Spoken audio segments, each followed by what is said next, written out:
නියුන්සිව් කියලා සාදරෙන් පිළිගන්නවා අදත් මගේ එල්සි කොරියන් YouTube නාලිකාවට. ඉතින් අදමම කෙනත් තියෙන්නේ වෙනස්ම විදිහේ කොරියන් භාෂා ප්‍රවිණතා විභාගයට මේ පාර එන්න පුළුවන් වෙනස්ම විදිහේ ප්‍රශ්න රටාවක්. ඉතින් ප්‍රශ්න පහක් තියෙනවා මේ පහ කොහොමද විසඳන්නේ කියලා අපි වැඩි කතා නැතුව ගිහින් බලමු. හරි. මෙන්න මේ වගේ ප්‍රශ්න හතරක් තියෙනවා. වාක්‍යරට හතරක් තියෙනවා. ඉතින් අඩුඩ කියනවා තාමුන්ජනලින්ගු මන්නන් ගොසල් කුරිශිප්ෂියෝ. තාමුන්ජනලින්ගු මන්නන් ගොසල් කුරිශිප්ෂියෝ. මෙන්න මේ පහත් ප්‍රශ්න කියවලා මොකද කියන්නේ හරියක තෝරන්න කියලා තියෙනවා. හරි වාක්‍ය තෝරන්න කියලා තියෙනවා. බලමු අපි මොකක්ද මේකේ හරි වාක්‍ය කියලා. අපි බලමු පළවෙනි වාක්‍යය හරිද කියලා. 나는 피아노를 치면서 동생을 노래를 불렀어요. ඒ කියන්නේ මොකද්ද? 나는 කියන්නේ මම. දැන් මෙතන අපි ඉගෙන ගන්න ඕනේ ව්‍යාකරණය තමයි අමියොන්සෝ කියන ව්‍යාකරණය. ඔයා දන්නවා අමියොන්සෝ කියලා අපි යොදන්නේ මොකද්ද? එකක් කරන ගමන් තව එකක් කරනවා නේද? 저는 텔레비전을 보면서 밥을 먹어요. මම බත් රූපවාහිනිය බලන ගමන් බත් කනවා. අන්න එහෙම අවස්ථාවලදී අපි අමියොන්සෝ දාන්නේ. හරි. දැන් මෙතන පළවෙනි එක කියනවා 나는 피아노를 치면서 මම පියානෝ එක ගහන ගමන් පියානෝ를 치다네 피아노를 치면서 동생을 노래를 불렀어요. මල්ලි සින්දු කියනවලු. මම පියානෝ එක ගහන ගමන් මල්ලි සින්දු කියනවා කියලා තියෙන්නේ. පුතා මේ වාක්‍ය වැරදි.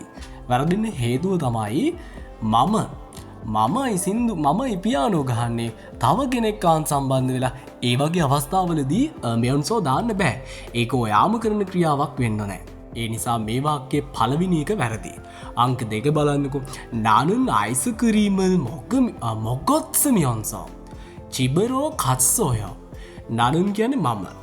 아이스크림 මෙතන තියෙන්නේ පුතා 먹었으면서. අමියොන්සෝ එකට අතීතයක් දාලා දෙනවා. මොක්ත කියන එක අතීතෙට ගිහින් දෙනවා. 집으로 갔어요 කියලා කියන්නේ මොකද්ද? ගෙදරට 갔어요 ගියා. මම අයිස්ක්‍රීම් කමින් ගෙදර ගියා කියලායි කියන්න ඕනෑකම තියෙන්නේ. හරිද? හැබැයි මෙතන තියෙනවා 나는 아이스크림을 먹었으면서. වාක්‍ය වැරදි. හේතුව තමයි අමියොන්සෝ යොදන තැන අතීතයකට සම්බන්ධ කළ යොදන්නේ නැහැ. 먹었으면서 ඒ වගේ 갔으면서 එහෙම යොදන්නේ නැහැ. වාක්‍ය අවසානයේ අතීත කරන්න පුළුවන්. ඒක ප්‍රශ්නයක් නැහැ. හැබැයි වාක්‍ය මැද 먹었으면서 මියොන්සෝ එකතු වෙද්දී ඒක අතීතයට දාන්න බෑ. හරිද? අංක 3 බලන්නකෝ. 나는 텔레비전을 보면서 밥을 먹어요. මම උත්තරේ කිව්වා නේද? මම 텔레비전을 보면서 මම රූපවාහිනිය බලමින් 밥을 먹어요. බත් කනවා. නිවැරදි වාක්‍ය අන්න ඒක තමයි. ඒ වාක්‍යයේ කිසිම අවුලක් නැහැ. ඒක නිවැරදි. අංක 4 බලන්නකෝ. 나는 아이스크림을 먹었으면서 집으로 갈 거예요. වැරදි නේද? ඇයි වැරදිුනේ? 먹었으면서 අනාගත කාලේ get එක දාලා තියෙනවා. එතකොට අමියොන්සෝ එක්ක get අතීතය. ඒ කියන්නේ අමියොන්සෝ සම්බන්ධ කරන තැනට ක්‍රියාපදයට ඒක දාලා අතීතයට දාලා අනාගතයට දාලා සම්බන්ධ කරන්න බෑ. හැබැයි වාක්‍ය අවසානය එහෙම තියන්න පුළුවන්. ඒ කියන්නේ අතීතෙන් අනාගතෙන් තියන්න ගැටලුවක් නැහැ. අරක කරන්න බෑ. ඒක මතක තියාගන්න. එහෙමනම් මේකෙන් නිවැරදි උත්තරේ අංක 3. 3 ගහලා තියෙනවා නම් වාගේ උත්තරේ හරි. හරි. අපි යමු ඊළඟ ප්‍රශ්නෙට. හරි. මේකේ ග්‍රැමර් එක තමයි මොකක්ද? රෝ කියන ව්‍යාකරණය. දන්නවා රෝ කියලා කියන්නේ මොනවා හරි කිරීමට කියන අදහස.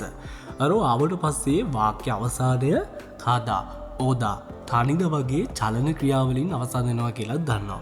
ඒ වගේම ඔයා දන්නවා කාරෝ ඕරෝ අන්නේ විදිහට කදාවදා තනිදා වාක්‍ය මැදදී රෝ එකතු කරන්න බෑ. ඒ කියන්නේ කරෝ ඕරෝ එහෙම එකතු කරන්නේ නැහැ. නීති ඔළුවේ තියාගෙන අපි ගිහින් වාක්‍ය තෝරමු. අංක 1. 저는 부산에 가러 기자역에 왔어요. මම 부산 වලට 가러 기자역에 왔어요. ගැලපෙනවද?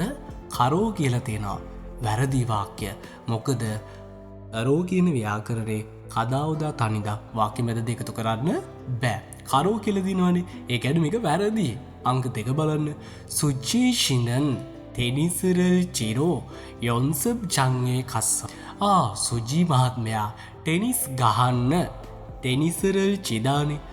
චිදා එකට දායිවත් කරලා රෝ එකතු කරලා. ටෙනිසරල් චිරෝ යොන්සබ් ජන්නේ කස්සයෝ. පුහුණු ස්ථානයට ගියා. හරි වාක්‍ය. අංක 2 වාක්‍ය හරි. කිසිම අවුලක් නැහැ. අංක 3 බලන්නකෝ. තනුජ ශිගා සුක්චේරල් හරෝ හෙන්දි ශිගා තොසොග්වාදේ කස්සෝයෝ. ගැලපෙනවාද?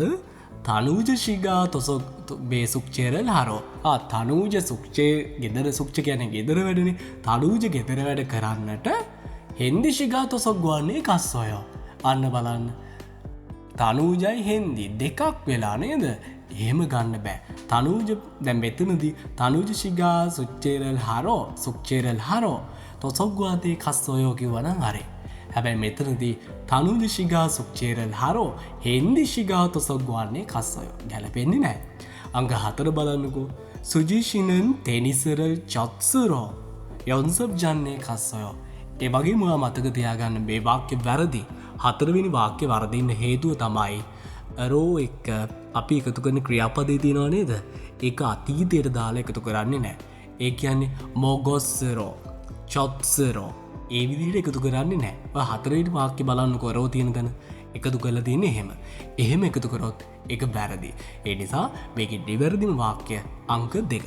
2 ගහලා තියෙනවා නම් වාගේ උත්තරේ හරි. තවමත් මගේ LC කොරියන් YouTube නාලිකාව සබස්ක්‍රයිබ් කරන්න අමතක වෙලා නම් දැන්ම සබස්ක්‍රයිබ් කරලා තියාගන්න. මොකද වීඩියෝ එකක් දාපු ගමන් ඔයාලට බලන්න නම් බෙල් අයිකන් එකත් ක්ලික් කරලා තියාගන්න අමතක කරන්න එපා. එහෙමනම් අපි යමු ඊළඟ ප්‍රශ්නේ. බලන්න ව්‍යාකරණ තමයි පුතා ගී ජොනේ කියන ව්‍යාකරණ. ඉතින් මේකෙන් තමයි මේ වාක්‍ය 4ම දීලා තියෙන්නේ. ඔයාලට තියෙන්නේ හරි වාක්‍ය තෝරන්න. ගී ජොනේ කියන්නේ කිරීමට පෙර කියන අදහසනේ. මොනවා හරි එකක් කිරීමට පෙර. හරි. පළවෙනි වාක්‍ය. චමල් චත්කී ජොනේ සුක්චේරල් හෙස්සොයෝ. චමල් චතා නිදියනවා. දැන් මෙතන තියෙන්නේ චත්කී ජොනේ. මේ වාක්‍ය වැරදි. ඔයාලට මේකේ තේරුම තමයි නිදියන්නට පෙර ගෙදර වැඩ කරා කියලා කියන්න නැත්තේ. ඉතින් වාක්‍ය කියනවා නම් හරි විදිහට චමල් චගී ජොනේ සුක්චේරල් හෙස්සොයෝ කියලා කිව්වනම් වාක්‍ය හරි. හැබැයි දැන් වාක්‍ය වැරදි. හේතුව තමයි අතීතයට දාලා තියෙනවා. ගීජොනේ එකතු කරනදි තැනදී ගීජොනේ යොදන තැනදී ඒ ක්‍රියාපදය අතීත කරන්න බෑ. චද්ගී ජොනේ මොගොද්ගී ජොනේ එහෙම කියන්න බෑ. ඒ නිසා මේ වාක්‍ය වැරදි. අංක 2 බලන්නකෝ. පබල් මොග්ගී ජොනේ සොනල් ශිසොයෝ මොකද්ද මේ කියන්නේ? බත් කන්නට පෙර අත්සේදුවා. පබල් මොග්ගී ජොනේ සොනල් ශිසොයෝ කියලා කියන්නේ උත්තරේ හරි. ඒ වාක්‍ය කිසිම අවුලක් නැහැ. ගීජොනේ හරියටම එකතු වෙලා තියෙනවා. අංක 3 බලන්නකෝ. චමල් චගෙත් ගීජොනේ. ඔයාලට කඩට ගියදී තුරු වෙන්නේ නැහැ නේද? ඒක හුරුවක් නැහැ නේද? චගෙත් මතක තියාගන්න. ගීජොනේ කියන ව්‍යාකරණයත් එක්ක ගෙත් කියන එක. ඒ කියන්නේ ගීජොනේ එකතු කරන තැනට ගෙත් දාලා එකතු කරන්න බෑ. මොගෙත් ගීජොනේ චද්ගී ජොනේ එහෙම ගන්න බෑ. ඉතින් ඒ වාක්‍යයත් වැරදි. අන්තිම වාක්‍ය බලන්න. ෆිගුක් හෙද්ගී ජොනේ චුරිබ්ගු ග්වාලි සමුසෝයේ කසයෝ. චුරිබ්ගු ග්වාලි සමුසෝයේ කසයෝ. මොකද්ද මේ කියන්නේ? ෆිගුක් හෙද්ගී ජොනේ කැලප්තැන් වඩ හෙද්ගී ජොනේ මං කියලා දුන්නා ගීජොනේ කියන එකට එකතු කරද්දි අතීත කරන්න බෑ. ඒ කියන්නේ ගීජොනේ එකතු කරන තැන අතීත කරන්න බෑ. හෙද්ගී ජොනේ මොගොත්ගී ජොනේ මෙහෙම කියන්න බෑ. ඉතින් මේ වාක්‍ය දැක්ක ගමන් වැරදි කියලා ඔයාලට ගහන්න පුළුවන් වෙන්න ඕනේ. මේක කියන්නේ නම් පිගුක් හගී ජොනේ. ඒ කියන්නේ අපි නැවත රටින් පිට වෙන්නට පෙර මොකද ආගමන විගමන කාර්යාලයට යන්න කියලානේ මේ කියන්නේ. එහෙමයි කියන්න නැත්තේ. නමුත් මෙතන තියෙනවා අතීතයට ගිහිල්ලා. එහෙමනම් ඒ උත්තරෙත් වැරදි.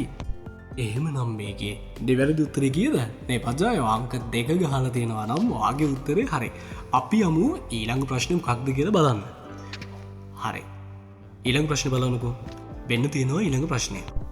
බලන්න මොකද්ද මේ කියලා තියෙන්නේ කියලා. ෂොපිනල් හගු අන්ෂිපෝයෝ. මෙතන ව්‍යාකරණ තමයි ගෝෂිප්තා කියන ව්‍යාකරණය.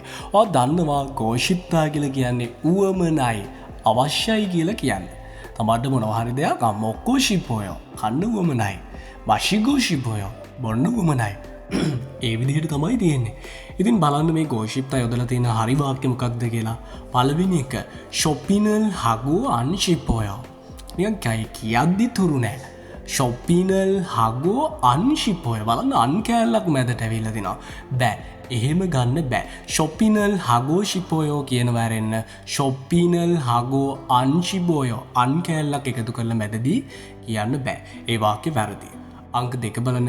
කිම්චි චිගේරල් මොගොත්කෝ ශිපෝයෝ.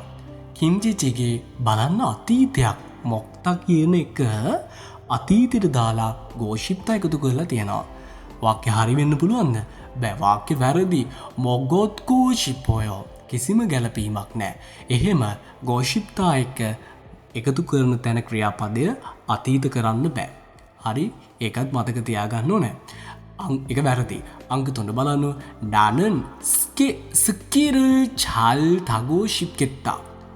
나는 스키를 잘 타고 싶겠다. මේකත් වැරදි. 싶겠다 කියලා get වලින් අවසන් කරන්න හැකියාවක් නෑ. මෙතනදී මේ වාක්‍ය වැරදි. ශිප්ගෙත්තා අහලත් නෑ නේද? අංක 4 බලන්නකො. චොදෝ ඊ කාබානල් සාගූ ශිප්පොය. වටත් ඊ කාබානල් බෙබෑග්ය සාගූ ශිප්පොය. බිලදී ගන්න වමනයි. එහෙමනම් නිවැරදි උත්තරේ තමයි අංක 4. මම මේ කියලා දුන්නේ පුංචි දෙයක් විතරයි. ඉතින් මේ විදිහට TPS exam එකේ ප්‍රශ්න එන්න හැකියාව තියෙනවා. ඊළඟ ප්‍රශ්නේ ඔයාට තියෙන්නේ. ඔයා තනියම මේ ප්‍රශ්නෙට උත්තරේ ගහන්න. එහෙමනම් සුබ දවසක්. ජය වේවා.